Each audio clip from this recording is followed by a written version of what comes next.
ಎಲ್ಲರಿಗೂ ನಮಸ್ಕಾರ. ಕಾಲೇಜು ಶಿಕ್ಷಣ ಇಲಾಖೆ ಸರ್ಕಾರಿ ಪ್ರಥಮ ದರ್ಜೆ ಕಾಲೇಜು ಸರಗೂರು, ಮೈಸೂರು ಜಿಲ್ಲೆ. ಇದು ನಮ್ಮ ಕಾಲೇಜು. ವಿಶ್ವ ಪರಿಸರ ದಿನದ ಪ್ರಯುಕ್ತ ನಮ್ಮ ಕಾಲೇಜಿನ ಸಾಂಸ್ಕೃತಿಕ ಸಮಿತಿ ಮತ್ತು IQAC ಘಟಕದ ಸಹಯೋಗದೊಂದಿಗೆ ನಮ್ಮ ಪರಿಸರ ನಮ್ಮ ಹೊಣೆ ಎಂಬ ಧ್ಯೇಯವಾಕ್ಯದ ಅಡಿಯಲ್ಲಿ ಪದವಿ ವಿದ್ಯಾರ್ಥಿಗಳಿಗೆ ರಾಜ್ಯ ಮಟ್ಟದ ಅಂತರ ಕಾಲೇಜು ಆನ್ಲೈನ್ ಭಾಷಣ ಸ್ಪರ್ಧೆಯನ್ನು ಆಯೋಜಿಸಲಾಗಿತ್ತು. ಈ ಸ್ಪರ್ಧೆಗೆ ರಾಜ್ಯಾದ್ಯಂತ ವಿವಿಧ ಕಾಲೇಜುಗಳಿಂದ ಅತ್ಯುತ್ತಮವಾದ ಪ್ರತಿಕ್ರಿಯೆ ಬಂದಿದ್ದು 58 ವಿದ್ಯಾರ್ಥಿಗಳು ಭಾಗವಹಿಸಿರುತ್ತಾರೆ. ಪರಿಸರ ಸಂರಕ್ಷಣೆ ಎಂಬ ವಿಷಯವೇ ವಿಸ್ತಾರವಾದ ವ್ಯಾಪ್ತಿಯನ್ನು ಹೊಂದಿದ್ದು, ಭಾಗವಹಿಸಿದ ಎಲ್ಲ ವಿದ್ಯಾರ್ಥಿಗಳು ವಿಷಯದ ಹಲವು ಆಯಾಮಗಳನ್ನು ತೆರೆದಿಟ್ಟಿದ್ದಾರೆ. ಪ್ರತಿಯೊಂದು ವಿಚಾರವೂ ಅತ್ಯುತ್ತಮವಾಗಿದ್ದು, ಮನಸ್ಸಿಗೆ ಕಷ್ಟಕರವಾದರೂ ಇವುಗಳಲ್ಲಿ ಕೆಲವನ್ನು ಮಾತ್ರ ವಿಜೇತ ಸ್ಥಾನಗಳಿಗೆ ಆರಿಸಿಕೊಳ್ಳಬೇಕಾಗಿದೆ. ವಿಚಾರ ಪಕ್ಷಪಾತಿಗಳಾದ ತೀರ್ಪುಗಾರರಿಂದ ಪ್ರಥಮ, ದ್ವಿತೀಯ, ತೃತೀಯ ಮತ್ತು ಸಮಾಧಾನಕರ ಸ್ಥಾನಗಳಿಗೆ ಆರಿಸಲ್ಪಟ್ಟ ಸ್ಪರ್ಧಿಗಳ ವಿಚಾರಧಾರೆಗಳನ್ನು ಈ ಮೂಲಕ ತಮ್ಮ ಮುಂದಿಡುತ್ತಿದ್ದೇವೆ. ಈ ಸ್ಪರ್ಧೆಯಲ್ಲಿ ಭಾಗವಹಿಸಿದ ಎಲ್ಲ ವಿದ್ಯಾರ್ಥಿಗಳಿಗೆ ಮತ್ತು ಅವರಲ್ಲಿ ಇಂತಹ ಅತ್ಯುತ್ತಮ ವಿಚಾರಗಳನ್ನು ತುಂಬಿದ ಕಾಲೇಜುಗಳಿಗೆ ನಮ್ಮ ಕಾಲೇಜಿನ ಪರವಾಗಿ ಅಭಿನಂದನೆಗಳು ಮತ್ತು ಧನ್ಯವಾದಗಳು. ಗುಡ್ ಮಾರ್ನಿಂಗ್ ಫ್ರೆಂಡ್ಸ್, ನನ್ನ ಹೆಸರು ಪ್ರಭೀಕ್ಷಾ ಅಂತ, ಶೃಂಗೇರಿಯಿಂದ. ನಮ್ಮ ಪರಿಸರ ನಮ್ಮ ಹೊಣೆ. ನಮ್ಮ ಪರಿಸರ ಅಂದರೆ ಪ್ರತಿಯೊಬ್ಬರಿಗೂ ಗೊತ್ತಿದೆ ಅಲ್ವಾ. ಜೂನ್ 5ನೇ ತಾರೀಕು ನಾವು ವಿಶ್ವ ಪರಿಸರ ದಿನಾಚರಣೆ ಅಂತ ಆಚರಿಸ್ತೀವಿ. ಯಾಕಾಗಿ ಆಚರಿಸ್ತೀವಿ ಅಂದರೆ ನಮ್ಮ ಪರಿಸರದ ಗಾಳಿ, ನೀರು, ಕೈಗಾರಿಕರಣ, ನಗರೀಕರಣ ಇವೆಲ್ಲವೂ ವಿನಾಶತೆಯನ್ನು ಹೊಂತ ಬರುತ್ತೆ. ಅಂಥ ಒಂದು ಸಂದರ್ಭದಲ್ಲಿ ಅನೇಕ ದೇಶಗಳು ಸೇರಿ ಅಮೆರಿಕದ ನ್ಯೂಜಿಲ್ಯಾಂಡ್ನಲ್ಲಿ 1974 ಜೂನ್ 5ನೇ ತಾರೀಕು ಒಂದು ಸಭೆಯನ್ನು ಮಾಡುತ್ತೆ. ಅಲ್ಲಿ ಏನು ಸಭೆ ಮಾಡುತ್ತೆ ಅಂದರೆ, ನಮ್ಮ ಪ್ರಕೃತಿಯನ್ನು ರಕ್ಷಿಸುವ ಸಲುವಾಗಿ ಪರಿಸರ ಸ್ನೇಹಿ ಕಾರ್ಯವನ್ನು ಮಾಡುವಂಥದ್ದು, ಹಸಿರು ಗಿಡ ಮರವನ್ನು ನೆಡುವಂಥದ್ದು, ಅನೇಕ ಕ್ರಮವನ್ನು ಜಾರಿ ತರ್ತಾ ಹೋಗುತ್ತೆ. ಸೊ ಅವತ್ತಿನಿಂದ ನಾವು ಇವತ್ತಿನವರೆಗೂ ಜೂನ್ 5ನೇ ತಾರೀಕನ್ನ ವಿಶ್ವ ಪರಿಸರ ದಿನಾಚರಣೆ ಅಂತ ಆಚರಿಸ್ಕೊಂಡು ಬಂದಿದ್ದೀವಿ. ಆದರೆ ಒಂದು ದುರಾದೃಷ್ಟಕರವಾದ ಸಂಗತಿ ಅಂದರೆ, ಜೂನ್ 5ನೇ ತಾರೀಕು ಎಲ್ಲರೂ ನಾವು ಗಿಡವನ್ನು ನೆಡ್ತೀವಿ. ಮಾರನೇ ಆದಮೇಲೆ ಆ ಗಿಡಕ್ಕೂ ನಮಗೂ ಯಾವುದೇ ಸಂಬಂಧ ಇಲ್ಲ ಅಂತ ಓಡಾಡ್ತೀವಿ. ಇದೆಲ್ಲ ಎಷ್ಟು ಮಟ್ಟಿಗೆ ಸರಿ ಅನಿಸುತ್ತೆ, ನೀವೇ ಯೋಚನೆ ಮಾಡಿ ಫ್ರೆಂಡ್ಸ್. ಹಾಗೆ ಇನ್ನೊಂದು ದುರಾದೃಷ್ಟಕರ ವಿಷಯ ಅಂದರೆ, ನಾವು ಕೆಲವು 10 ವರ್ಷಗಳಿಂದ ನಮ್ಮ ಪ್ರಕೃತಿನ ಎಷ್ಟು ಮಟ್ಟಿಗೆ ಹಾಳು ಮಾಡಬೇಕು ಅಷ್ಟು ಮಟ್ಟಿಗೆ ಹಾಳು ಮಾಡಿದ್ದೀವಿ. ದಿನಕ್ಕೊಂದು ನಮ್ಮ ಪ್ರಕೃತಿಗೆ ಒಳಿತನ್ನು ಮಾಡುವ ಕಾರ್ಯವನ್ನು ಮಾಡೋದು ಬಿಟ್ಟು ದಿನಕ್ಕೊಂದು ನಮ್ಮ ಪ್ರಕೃತಿನ ಕೆಡುಕುವಂತಹ ಕಾರ್ಯವನ್ನು ಮಾಡ್ತಾ ಇದ್ದೀವಿ. ಇದೆಷ್ಟು ಮಟ್ಟಿಗೆ ಸರಿ ಅಂತ ನೀವೇ ಯೋಚನೆ ಮಾಡಿ ಫ್ರೆಂಡ್ಸ್. ಉದಾಹರಣೆಗೆ ಗಂಗಾ ನದಿ ಅತ್ಯಂತ ಪವಿತ್ರವಾದ ನದಿ. ಅದನ್ನು ಈಗ ನಾವು ಅತ್ಯಂತ ಗಲೀಜಾದ ನದಿಯನ್ನು ಅಂತ ಕರೆಯುವಷ್ಟು ಮಟ್ಟಕ್ಕೆ ನಮ್ಮ ನದಿಯನ್ನು ತಂದುಬಿಟ್ಟಿದ್ದೀವಿ ಫ್ರೆಂಡ್ಸ್. ಅರ್ಥ ಮಾಡ್ಕೊಳ್ಳಿ ಎಷ್ಟು ಮಟ್ಟಿಗೆ ನಾವು ಕೆಟ್ಟವರಾಗಿದ್ದೀವಿ ಅನ್ನೋದನ್ನ. ಹಾಗೆ ಹಿಂದೆ ಒಬ್ಬ ಮನುಷ್ಯನ ಆಯಸ್ಸು ಎಷ್ಟು ಅಂತ ಕೇಳಿದಾಗ 100 ವರ್ಷ ಅಂತಿದ್ರು. ಆದರೆ ಇವಾಗಿನ ಮನುಷ್ಯರ ಆಯಸ್ಸು 60ರಿಂದ 70 ವರ್ಷ. ಇದಕ್ಕೆ ಕಾರಣ ಅವರು ಸೇವಿಸ್ತಿರುವಂತಹ ಕೆಮಿಕಲ್ ಆಧಾರಿತ ಆಹಾರ ಪದ್ಧತಿ. ಇವುಗಳು ನಮ್ಮ ಆಯಸ್ಸನ್ನು ಕಿತ್ಕೊತಾ ಇದೆ. ಇದನ್ನು ನಾವು ಈಗಲೇ ಅರ್ಥ ಮಾಡ್ಕೊಬೇಕಾಗಿದೆ ಫ್ರೆಂಡ್ಸ್. ಬದುಕು ಚಿಕ್ಕದು, ಕಾಲ ದೊಡ್ಡದು ಅಂತಾರೆ. ನಾವು ಆದಷ್ಟು ಇರುವಂತಹ ಬದುಕು ಚಿಕ್ಕದಾಗಿದೆ, ಅದನ್ನು ಆದಷ್ಟು ಸಕ್ಸೀಡ್ ಆಗಿ ಲೀಡ್ ಮಾಡೋದಕ್ಕೆ ಪ್ರಯತ್ನ ಪಡಬೇಕು. ಅದನ್ನು ಬಿಟ್ಟು ಈ ಥರ ಆಹಾರ ಪದ್ಧತಿ ಸೇವಿಸಿ ನಮ್ಮ ಬದುಕನ್ನು ಹಾಳು ಮಾಡ್ಕೊಳೋದಲ್ಲ ಅಂತ ಹೇಳೋದಕ್ಕೆ ಇಷ್ಟಪಡ್ತೀನಿ. ಹಾಗೆ ಈ ವೆಹಿಕಲ್ಸ್ಗಳು, ಇದು ವಿಪರೀತ ವೆಹಿಕಲ್ಗಳ ಓಡಾಟದಿಂದ ನಮಗೆ ಶಬ್ದ ಮಾಲಿನ್ಯ, ವಾಯು ಮಾಲಿನ್ಯ ಆಗ್ತಿದೆ. ಮತ್ತೆ ನಮ್ಮ ಪ್ರಕೃತಿಯನ್ನು ಉಳಿಸುವಂಥ ಕಾರ್ಯವನ್ನು ನಾವು ಮತ್ತೆ ಮಾಡ್ತಾ ಇದ್ದೀವಿ. ಇದು ಸರಿನಾ ಅಂತ ನೀವು ಯೋಚನೆ ಮಾಡಬೇಕಾಗುತ್ತೆ ಫ್ರೆಂಡ್ಸ್. ಹಾಗೆ ಇವುಗಳನ್ನೆಲ್ಲ ಹೇಗೆ ಸರಿಪಡಿಸೋದು? ನಮ್ಮ ಪ್ರಕೃತಿ ಕಳೆದ ಹಲವಾರು ವರ್ಷಗಳಿಂದ ಅತ್ಯಂತ ನಷ್ಟವನ್ನು ಅನುಭವಿಸ್ತಿದೆ. ಅತ್ಯಂತ ವಿಪರೀತವಾದ ಪರಿಸರ ಮಾಲಿನ್ಯ ಕಾರಣ ಆಗಿದೆ. ಇವುಗಳನ್ನೆಲ್ಲ ಹೇಗೆ ಸರಿಪಡಿಸೋದು? ಇದಕ್ಕೆ ತಗೋಬಹುದಾದಂತಹ ಪರಿಸರ ಸ್ನೇಹಿ ಕಾರ್ಯಗಳಾದರೂ ಯಾವುದ್ಯಾವುದು? ಹಲವಾರು ಇದೆ. ಪ್ರತಿಯೊಂದು ಸಮಸ್ಯೆಗೂ ನೂರಾರು ದಾರಿ ಇರೋ ಹಾಗೆ ಈ ಒಂದು ಸಮಾಜಕ್ಕೂ ಸಹ ನೂರಾರು ದಾರಿ ಇರುತ್ತೆ. ಉದಾಹರಣೆ ಕೊಟ್ಟು ಹೇಳೋದಾದರೆ, ನಮ್ಮ ಭೂಮಿ ಎಷ್ಟು ಸುಂದರವಾಗಿತ್ತು. ಅವುಗಳನ್ನ ಗಣಿಗಾರಿಕೆ ಅಂತೆ, ವೇಸ್ಟೇಜನ್ನು ಎಸೆಯದಂತೆ ಇವುಗಳ ಮುಖಾಂತರ ನಮ್ಮ ಭೂಮಿಯನ್ನು ಆದಷ್ಟು ಹಾಳು ಮಾಡಿಬಿಟ್ಟಿದ್ದೀವಿ. ಇವುಗಳೇ ಸ್ಟಾಪ್ ಮಾಡೋ ಮುಖಾಂತರ ನಮ್ಮ ಭೂಮಿಯನ್ನು ಮತ್ತೆ ನಾವು ಪುನಶ್ಚೇತನಗೊಳಿಸ್ಬೋದು. ಹಾಗೆ ಇನ್ನೊಂದು ವಿಷಯ ಅಂದರೆ, ನಮ್ಮ ಒಬ್ಬ ವ್ಯಕ್ತಿ ತನ್ನ ಫಸಲು ಒಂದು ಗಿಡವನ್ನು ನೆಡ್ತಾನೆ. ಅದು ಫಸಲು ಬೇಗ ಕೊಡಲಿ ಅಂತ ಹೇಳ್ಕೊಂಡು ಇರೋಬರೋ ರಾಸಾಯನಿಕ ಗೊಬ್ಬರನೆಲ್ಲ ಹಾಕ್ತಾನೆ. ಆಮೇಲೆ ಆ ಗಿಡ ಫಸಲನ್ನ ಬೇಗ ಕೊಡುತ್ತೆ. ಆದರೆ 50 ವರ್ಷ ಬರೋ ಗಿಡ 30 ವರ್ಷ ಬರುತ್ತೆ. ಹಾಗೆ ಆ ಭೂಮಿ ಮೇಲೆ ನೀವು ಏನೇ ಒಂದು ಬೀಜವನ್ನು ಹಾಕಿದ್ರು ಸಹ ಅಲ್ಲಿ ಒಂದು ಹುಲ್ಲು ಸಹ ಹುಟ್ಟಲ್ಲ. ಅದಕ್ಕೆ ಕಾರಣ ನೀವು ಹಾಕಿರುವಂತಹ ರಾಸಾಯನಿಕ ಕೆಮಿಕಲ್ ಆಧಾರಿತ ಒಂದು ಗೊಬ್ಬರ ಇರ್ಬೋದು. ಇವುಗಳಿಂದಾಗಿ ಅಲ್ಲಿ ಒಂದು ಹುಲ್ಲು ಸಹ ಹುಟ್ಟಲ್ಲ. ಅದ್ರ ಬದಲು ನೀವು ಸಗಣಿಯನ್ನು ಹಾಕಿ ಮಣ್ಣಿನ ಒಂದು ಉತ್ತಮ ಒಂದು ಮಣ್ಣಿನ ಫರ್ಟಿಲಿಟಿನೂ ಹೆಚ್ಚುತ್ತೆ, ಮರ ಗಿಡಗಳು ಸಹ ಚೆನ್ನಾಗಿ ಬರುತ್ತೆ. ದನದ ಸಗಣಿ, ದನದ ಗೊಬ್ಬರ ಇವುಗಳನ್ನು ಹಾಕೋದ್ರ ಮೂಲಕ ಬೆಳೆಸಿ. ನೀವು ಯೋಚನೆ ಮಾಡ್ಬೋದು, ಹಿಂದೆ ನಮ್ಮ ಹಿರಿಯರು ಮನೆ ಮುಂದೆ ಸಗಣಿಯನ್ನು ಸಾರಿಸ್ತಿದ್ರು, ಮನೆ ಮುಂದೆ ಗರ್ಕ ಗಿಡಗಳನ್ನು ನೆಡ್ತಿದ್ರು. ಇದರ ಕಾರಣ ಹೊರಗಿಂದ ಬರುವಂಥ ವ್ಯಕ್ತಿ ಮೈಯಲ್ಲಿ ಏನೇ ರೋಗ ರುಜಿನಗಳಿದ್ರು ಅವೆಲ್ಲವನ್ನು ಹೊಡೆದೋಡಿಸ್ತಿತ್ತಂತೆ. ಆ ಕಾರಣಕ್ಕೋಸ್ಕರ ಸೊ ಇವುಗಳನ್ನ ನಾವು ಈಗಲೂ ಕಂಟಿನ್ಯೂ ಮಾಡ್ಬೋದಲ್ಲ. ಹಾಗೆ ವೆಹಿಕಲ್ಸ್ಗಳು ಅತ್ಯಂತವಾಗಿ ಪಕ್ಕದ ಮನೆಗೆ ಹೋಗ್ಬೇಕಂದ್ರೂ ವೆಹಿಕಲ್ಸ್ಗಳನ್ನ ಉಪಯೋಗಿಸ್ತೀವಿ. ಇದ್ರ ಅವಶ್ಯಕತೆ ಇದೆಯಾ? ನಡ್ಕೊಂಡು ಹೋಗ್ಬೋದಲ್ವಾ? ಇದರಿಂದ ಆರೋಗ್ಯಕ್ಕೂ ಒಳ್ಳೇದು ತಾನೆ. ದಯವಿಟ್ಟು ಇವುಗಳನ್ನೆಲ್ಲ ನೀವು ಗಮನಿಸಬೇಕಾಗುತ್ತೆ ಫ್ರೆಂಡ್ಸ್. ಇವುಗಳ ಮುಖಾಂತರ ನಾವು ನಮ್ಮ ಪ್ರಕೃತಿಯನ್ನು ರಕ್ಷಿಸ್ಕೋಬೋದು. ಪ್ಲಾಸ್ಟಿಕ್ನ ಬ್ಯಾನ್ ಮಾಡೋ ಮುಖಾಂತರ, ಹಲವಾರು ವಿಧಾನಗಳಿಂದ ಮುಖಾಂತರ ನಮ್ಮ ಪ್ರಕೃತಿನ ನಾವು ರಕ್ಷಿಸ್ಕೋಬೋದಲ್ವಾ. ಹಾಗೆ ಇವುಗಳನ್ನೆಲ್ಲ ಎದುರಿಸಬೇಕಾದ್ರೆ, ಇವುಗಳ ಪರಿಸರ ಸ್ನೇಹಿ ಕ್ರಮಗಳನ್ನು ತಗೋಬೇಕಾದ್ರೆ ಎದುರಾಗುವಂತಹ ಒಂದಷ್ಟು ಸವಾಲುಗಳಿದೆ. ಮೊದಲನೇದಾಗಿ ವಿದ್ಯುತ್ತನ್ನು ಕಡಿಮೆ ಯೂಸ್ ಮಾಡಿ ಅಂತಾರೆ. ಆದರೆ ಕೆಲವೊಂದು ತುರ್ತು ಸಂದರ್ಭದಲ್ಲಿ ಆಸ್ಪತ್ರೆಗಳಲ್ಲಿ ಇವುಗಳ ಅವಶ್ಯಕತೆ ತುಂಬಾ ಇರುತ್ತೆ. ಹಾಗೆ ವೆಹಿಕಲ್ಸ್ಗಳು, ಎಷ್ಟೇ ವೆಹಿಕಲ್ಸ್ಗಳು ಓಡಾಟ ಒಬ್ಬರು ಇಬ್ಬರು ಕಡಿಮೆ ಮಾಡಿದ್ರೆ ವೆಹಿಕಲ್ಸ್ಗಳ ಉತ್ಪಾದನೆ ಅಂದರೆ ಖರೀದಿ ಮಾಡುವವರ ಸಂಖ್ಯೆ ಜಾಸ್ತಿ, ಅದರ ಅರ್ಥ ಜನಸಂಖ್ಯೆ ಜಾಸ್ತಿ ಆದಂತೂ ವೆಹಿಕಲ್ಸ್ಗಳು ಓಡಾಟ ಜಾಸ್ತಿ ಆಗ್ತಾನೆ ಹೋಗುತ್ತೆ. ಹಾಗೆ ನಾವು ಮರಗಳು ಒಂದು ಪ್ರದೇಶದಲ್ಲಿ ರಸ್ತೆ ಬದಿ 1-2 ಮರ ಇದ್ದಾಗ ಅವುಗಳನ್ನು ಕಡಿಲೇಬೇಕಾಗುತ್ತೆ. ಲೈನ್ ಪಕ್ಕ ಇದ್ದಾಗ ಅವುಗಳನ್ನು ಕಡಿಲೇಬೇಕಾಗುತ್ತೆ. ಅಂತಹ ಸವಾಲುಗಳು ಹಲವಾರು ಬರ್ತಾಗುತ್ತೆ. ಇಷ್ಟೆಲ್ಲ ಹೇಳೋ ನೀವು ಏನು ಕ್ರಮವನ್ನು ಕೈಗೊಳ್ತಿದ್ದೀರಾ ಅಂತ ನೀವು ನಂಗೆ ಕೇಳೋದಾದರೆ, ನಾನು ಮಾಡೋದಿಷ್ಟೇ, ನನ್ನ ಸುತ್ತಲಿನ ಪರಿಸರನ ಸ್ವಚ್ಛ ಇಟ್ಕೊತಾ ಇದ್ದೀನಿ.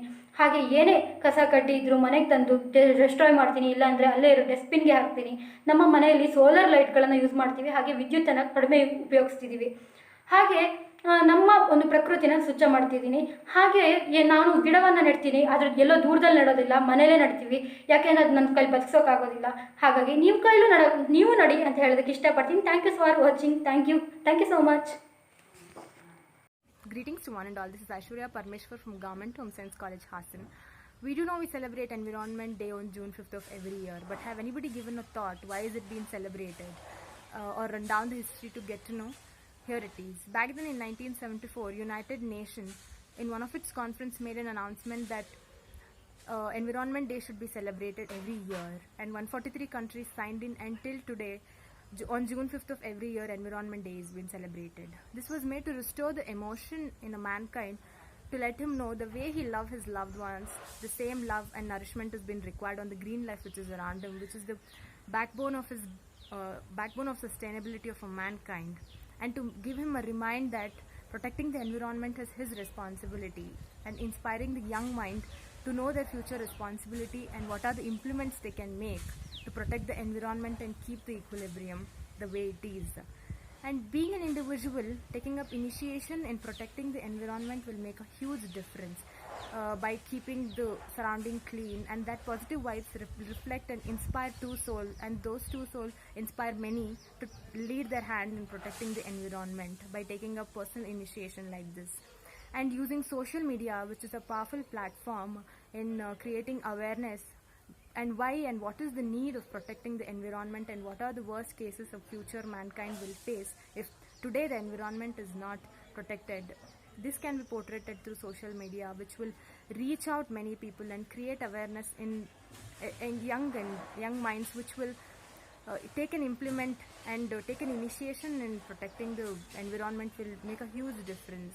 And just not all this, using eco-friendly units in day-to-day life, adding some substitutions like using cloth bag or jute bag instead of standing in front of the retail store for plastic bag, avoiding that will make a huge difference. And since plastic is a non-biodegradable unit, that will create a huge havoc in the nutrition value of the soil, which is the basic living unit for a green life.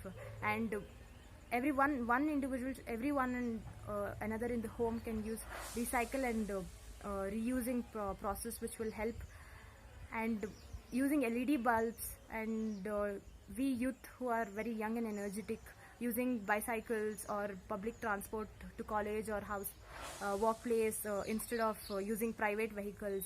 Because of that pollution, the equilibrium of the environment is getting spoiled, and even mankind is facing a lot of problem because of that.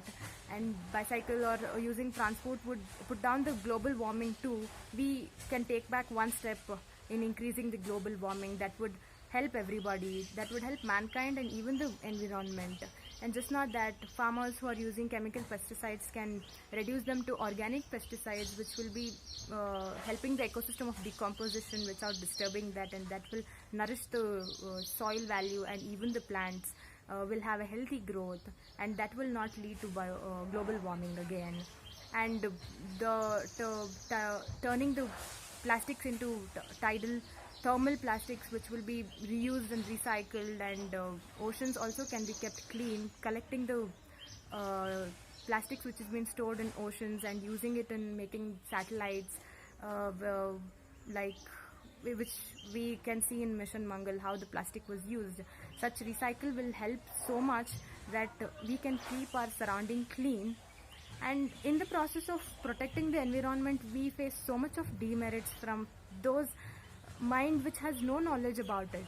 Like, firstly, we should face those demerits, and then we just can't concentrate on the protecting the environment. So firstly, we have to tackle those by telling those people not to create an havoc when they have no knowledge about it. And every school, because of this, every school will have an environmental study subject in their classes, but that's not just enough. That should be put into practical when it is being sowed to the young mind, when it is very small, when it is being taught. When they grow up, those problems will not be faced, so that can be done. And as we see now, we are in lockdown, corona has come, and all this pandemic has been created, but we are suffering. But somewhere I feel the green life is breathing back. These days it was breathing pollution, but now it is breathing the positive vibes. It's been rejuvenating, it's been recovering itself, and now we can see the huge transformation of those positive vibes which come from the environment. We can see it clean and tidy and neat. This makes us happy. From so many years, we are striving to keep it this way. But after once the lockdown is over, whatever thing which was stopped, whatever offices, everything, when it start back, hope. Now we know the value of one's life. Let us also live, and let us also live the greens to breathe, and let us also breathe. Thank you. ಎಲ್ಲರಿಗೂ ನಮಸ್ಕಾರ. ನನ್ನ ಹೆಸರು Roopa TV, ಮಹಾರಾಣಿ ಮಹಿಳಾ ವಾಣಿಜ್ಯ ಮತ್ತು ನಿರ್ವಹಣಾ college ಮೈಸೂರಿನಲ್ಲಿ ವಿದ್ಯಾಭ್ಯಾಸವನ್ನು ಮಾಡ್ತಾ ಇದ್ದೇನೆ. ಇಂದಿನ ಭಾಷಣ ಸ್ಪರ್ಧೆಯ ವಿಷಯ ನಮ್ಮ ಪರಿಸರ ನಮ್ಮ ಹೊಣೆ. ಜನನಿ ಜನ್ಮಭೂಮಿಶ್ಯ ಸ್ವರ್ಗದಪಿ ಘರಿಯಸಿ ಅಂದ್ರೆ ಜನನಿ ಮತ್ತು ಜನ್ಮಭೂಮಿ ಎರಡು ಸ್ವರ್ಗಕ್ಕಿಂತಲೂ ಮಿಗಿಲು ಅಂತ ಅರ್ಥ. ಆದರೆ ಈ ದಿನ ಹಸಿದ ಹೊಟ್ಟೆಗೆ ಅನ್ನ ಹಾಕಿದ ತಾಯಿಯನ್ನ ಒಂದು ಕಡೆ ನಿಂದಿಸ್ತಾ ಇದ್ದೇವೆ, ಇನ್ನೊಂದೆಡೆ ಅನ್ನ ನೀಡಿದ ಭೂತಾಯಿಯನ್ನು ಸಹ ನಾಶ ಮಾಡ್ತಾ ಇದ್ದೇವೆ. ಪ್ರಕೃತಿ ಮಾತೆಯ ಮಡಿಲಿಗೆ ಕೊಡಲಿಯನ್ನ ಹಾಕುವಂತಹ, ಕತ್ತಿಗೆ ಕತ್ತಿಯನ್ನ ಬೀಸುವಂತಹ ದುಷ್ಕರ್ಯವನ್ನ ಕೆಲಸವನ್ನ ಇದನ್ನ ನಾವು ಮಾಡ್ತಾ ಇದ್ದೇವೆ. ಯಾವ ಪೂರ್ವಜರು ಪ್ರಕೃತಿಯನ್ನ ದೇವರು ಎಂದು ಪೂಜಿಸ್ತಾ ಇದ್ರೋ ಅದೇ ಮನುಷ್ಯರು ಇಂದು ನಾಗಾಲೋಟದಲ್ಲಿ ಮಿಂಚಿನಂತೆ ಓಡುತ್ತಿರುವಂತಹ ನಮ್ಮ ಈ ಒಂದು ಕಲಿಯುಗದಲ್ಲಿ ಆಧುನೀಕರಣ, ಖಾಸಗೀಕರಣ, ನಗರೀಕರಣ, ಕೈಗಾರೀಕರಣ, ಜಾಗತೀಕರಣದಿಂದಾಗಿ ಮನುಕುಲದ ಜೊತೆಗೆ ಜೀವ ಸಂಕುಲಕ್ಕೂ ಸಹ ಸಂಚಕಾರವನ್ನ ತಂದು ಒದಗಿಸಿದ್ದೇವೆ. ನಮ್ಮ ಸುತ್ತಮುತ್ತಲಿನ ವಾತಾವರಣವನ್ನು ನಾವು ಪರಿಸರ ಅಂತೇವೆ, ಆದರೆ ಆ ಪರಿಸರವನ್ನೇ ನಾವು ಇದನ್ನ ಕಲ್ಮಶ ಮಾಡ್ತಾ ಇದ್ದೇವೆ. ಬ್ಲ್ಯಾಕ್ ಸ್ಮಿತ್ ಇನ್ಸ್ಟಿಟ್ಯೂಟ್ ಎಂಬ ಸಂಸ್ಥೆಯು ಪ್ರತಿ ವರ್ಷ ಮಾಲಿನ್ಯಕ್ಕೆ ಒಳಗಾದಂತಹ ಪ್ರದೇಶಗಳ ಪಟ್ಟಿಯನ್ನು ಪ್ರಕಟ ಮಾಡುತ್ತೆ. 2007ರ ಪಟ್ಟಿಯಲ್ಲಿ ಟಾಪ್ 10 ದೇಶಗಳಲ್ಲಿ ಭಾರತವೂ ಸಹ ಒಂದಾಗಿರುವುದು ನಿಜಕ್ಕೂ ಸಹ ಬೇಸರದ ಸಂಗತಿ ಅಲ್ವಾ? ಪರಿಸರದ ವಿನಾಶಕ್ಕೆ ಮನುಷ್ಯರ ಮೊಟ್ಟ ಮೊದಲ ಮೆಟ್ಟಿಲುಗಳಲ್ಲಿ ಅರಣ್ಯ ನಾಶವೂ ಸಹ ಒಂದಾಗಿದೆ. ಯಾಕೆಂದ್ರೆ 135 ದೇಶಗಳ 2500 ವಿಜ್ಞಾನಿಗಳನ್ನ ಒಳಗೊಂಡಂತಹ IPCC 2007 ಫೆಬ್ರವರಿ ವರದಿಯ ಪ್ರಕಾರ 1950ರಿಂದ ಈಚೆಗೆ ಭೂ ತಾಪಮಾನ ಏರಿಕೆಗೆ ಮಾನವನೇ ಮೊದಲ ಮುಖ್ಯ ಕಾರಣ ಅಂತ ನಮಗೆ ಮಾಹಿತಿಯನ್ನು ನೀಡುತ್ತೆ. ಅಲ್ಲದೆ ಜಾಗತಿಕ ತಾಪಮಾನ ಏರಿಕೆಗೆ ಅರಣ್ಯ ನಾಶವೇ ಪ್ರಮುಖ ಕಾರಣವಾಗಿದ್ದು, ವಿಶ್ವದಲ್ಲೇ 20% ಅಷ್ಟು ಹಸಿರು ಮನೆ ಪರಿಣಾಮ ಅರಣ್ಯ ನಾಶದಿಂದ ಉಂಟಾಗ್ತಾ ಇದೆ. ಇನ್ನು ನನ್ನ ಕರ್ನಾಟಕ ರಾಜ್ಯವನ್ನ ನಾನು ಉದಾಹರಣೆಗೆ ತೆಗೆದುಕೊಂಡ್ರೆ, ಕಳೆದ 25 ವರ್ಷಗಳಿಂದ ಸರ್ಕಾರದ ಹಸ್ತಕ್ಷೇಪದಿಂದಲೇ ಸಹ್ಯಾದ್ರಿ ಶ್ರೇಣಿಯಲ್ಲಿ ನಾವು ಕಳೆದುಕೊಂಡಂತಹ ಅರಣ್ಯಗಳ ಅಂಕಿಅಂಶ ಈ ರೀತಿ ಇದೆ. ನೀರಿನಲ್ಲಿ ಮುಳುಗಿ ಹೋಗಿದ್ದು 35,840, ಗಡಿ ಕೆಲಸಕ್ಕಾಗಿ 2,676, ವಸತಿ ನಿರ್ಮಾಣಕ್ಕಾಗಿ 25,820. ಇನ್ನು ಕಾಳಿ ನದಿ ಯೋಜನೆಗೆ ಬಳಕೆಯಾಗಿದ್ದು 12,500, ಚಕ್ರಿ ನದಿ ಯೋಜನೆಗೆ ಬಳಕೆಯಾಗಿದ್ದು 2,600, ಮಹಾನದಿ ಯೋಜನೆಗೆ 18,653, ಗಂಗಾವತಿ ತಾಲೂಕಿನ ನಿರ್ಮಾಣಕ್ಕಾಗಿ 10,039, ರಸ್ತೆ, ವಿದ್ಯುತ್ ತಂತಿ ಹಾಗೂ ಪಟ್ಟಣಕ್ಕೆ ಬಳಕೆಯಾಗಿದ್ದು 10,453. ಇನ್ನು ಕೃಷಿಗೆ ಅದನ್ನು ಪರಿವರ್ತಿಸಿದ್ದು 67,217. ಹೀಗೆ ಒಟ್ಟಾರೆ 2,22,722 ಹೆಕ್ಟೇರ್ ಪ್ರದೇಶ, ಅರಣ್ಯ ಪ್ರದೇಶವನ್ನ ನಾವು ಕಸಿದುಕೊಂಡಿದ್ದೇವೆ, ಅದನ್ನ ಬಳಕೆಯನ್ನ ಮಾಡ್ಕೊಂಡಿದ್ದೇವೆ ಅಂತ ನಮಗೆ ಅಂಕಿಅಂಶಗಳು ವರದಿಯನ್ನ ನೀಡ್ತವೆ. ಹೀಗಾಗಿ ಜಗತ್ತಿನಾದ್ಯಂತ ಒಂದು ದಿನಕ್ಕೆ 137 ಕೀಟ, ಪ್ರಾಣಿ, ಪಕ್ಷಿ ಪ್ರಭೇದಗಳು ನಶಿಸಿ ಹೋಗ್ತಾ ಇದ್ದಾವೆ. ಸರಿಸುಮಾರು ವರ್ಷಕ್ಕೆ 50,000 ಇದಕ್ಕೆ ಸರಿಸಮವಾಗಿದೆ ಅಂತ ವಿಜ್ಞಾನಿಗಳು ಅಭಿಪ್ರಾಯವನ್ನ ಪಡ್ತಾರೆ. ಇದಿಷ್ಟೇ ಅಲ್ಲದೆ ಜಲಮಾಲಿನ್ಯ, ಭೂಮಾಲಿನ್ಯ, ಶಬ್ದ ಮಾಲಿನ್ಯ, ವಾಯು ಮಾಲಿನ್ಯ, ಈ ಉಷ್ಣ ಮಾಲಿನ್ಯ, ಇಂತಹ ಹಲವಾರು ಮಾಲಿನ್ಯಗಳನ್ನ ಕಾಣ್ತಾ ಇದ್ದಾವೆ. ವಾಯು ಮಾಲಿನ್ಯದಿಂದಾಗಿ ಆಕ್ಸೈಡ್ಗಳು ಬಿಡುಗಡೆಯಿಂದಾಗಿ ಓಝೋನ್ ಪದರ ನಶಿಸಿ ಹೋಗ್ತಾ ಇದೆ. ಇದು ಕೇವಲ ಮಾನವನ ಆರೋಗ್ಯದ ಮೇಲೆ ಮಾತ್ರ ಪ್ರಭಾವವನ್ನು ಬೀರ್ತಾ ಇಲ್ಲ, ಬದಲಿಗೆ ಜೀವ ಪರಿಸರ ವ್ಯವಸ್ಥೆಯ ಮೇಲೆ ಸಹ ಪ್ರಭಾವವನ್ನು ಬೀರ್ತಾ ಇದೆ. ಇನ್ನು ಜಗತ್ತಿನಾದ್ಯಂತ 2.4 ಮಿಲಿಯನಷ್ಟು ಜನ ವಾಯು ಮಾಲಿನ್ಯದಿಂದಾಗಿ ಸಾವನ್ನಪ್ತಾ ಇದ್ದಾರೆ. ಒಳಾಂಗಣ ವಾಯು ಮಾಲಿನ್ಯದಿಂದಾಗಿ 1.5 ಮಿಲಿಯನಷ್ಟು ಜನ ಸಾವಿಗೀಡಾಗ್ತಾ ಇದ್ದಾರೆ. ಇನ್ನು ಸಲ್ಫರ್ ಆಕ್ಸೈಡ್ ಮತ್ತು ನೈಟ್ರೋಜನ್ ಆಕ್ಸೈಡ್ಗಳಿಂದಾಗಿ ಆಸಿಡ್ ಮಳೆಗೆ ಕಾರಣವಾಗಿದ್ದು ಇದು ಭವ್ಯ ಸ್ಮಾರಕಗಳು ಹಾಗೂ ಜಲಚರ ಪ್ರಾಣಿಗಳ ಮೇಲೆ ಪ್ರಭಾವವನ್ನು ಬೀರ್ತಾ ಇದೆ. ಇನ್ನು ಜಲಮಾಲಿನ್ಯದಲ್ಲಿ 114 ನಗರಗಳ ನಿರ್ವಹಣೆ ಆಗದಂತಹ ಒಳಚರಂಡಿ ನೀರನ್ನ ಹಾಗೂ ಅರೆಬೆಂದ ಶವವನ್ನ ಗಂಗಾ ನದಿಗೆ ನೇರವಾಗಿ ಬಿಡಲಾಗ್ತಾ ಇದೆ ಅಂತ 1950ರ ವರದಿ ನಮಗೆ ಮಾಹಿತಿಯನ್ನ ನೀಡುತ್ತೆ. ಅಲ್ಲದೆ ಜಗತ್ತಿನಾದ್ಯಂತ ವರ್ಷಕ್ಕೆ 14,000 ಜನ ಜಲಮಾಲಿನ್ಯದಿಂದಾಗಿ ಮರಣವನ್ನ ಆಗ್ತಾ ಇದ್ದಾರೆ. ನಿಜಕ್ಕೂ ಈ ಒಂದು ಲಾಕ್ಡೌನ್ ಪರಿಸ್ಥಿತಿಯಲ್ಲಿ ಮಾನವನ ಯಾವುದೇ ಹಸ್ತಕ್ಷೇಪವಿಲ್ಲದೆ ಎಷ್ಟೋ ನದಿಗಳು ಖಂಡಿತವಾಗಿಯೂ ಈಗ ಶುದ್ಧವಾಗಿದೆ. ಅದರಲ್ಲಿ ಗಂಗಾ ನದಿಯು ಸಹ ಒಂದು. ಇನ್ನು ರಾಸಾಯನಿಕ ಗೊಬ್ಬರಗಳು, ಕೀಟನಾಶಕಗಳು, ಕಳೆನಾಶಕಗಳಿಂದಾಗಿ ಹಾಗೂ ಆಧುನಿಕತೆಯ ಅಬ್ಬರದಿಂದಾಗಿ ಇರುವಂತಹ ಪ್ಲಾಸ್ಟಿಕ್ನಿಂದಾಗಿ ಹೆಚ್ಚಿನ ಮಣ್ಣಿನ ಫಲವತ್ತತೆ ಕಡಿಮೆ ಆಗ್ತಾ ಇದೆ. ಅಂತರ್ಜಲ ಮಟ್ಟ ಕುಸಿತ ಹೋಗ್ತಾ ಇದೆ. ಜಲಚರ ಪ್ರಾಣಿಗಳು, ಜೀವಗಳು ಈ ದಿನ ನಶಿಸಿ ಹೋಗ್ತಾ ಇದ್ದಾವೆ.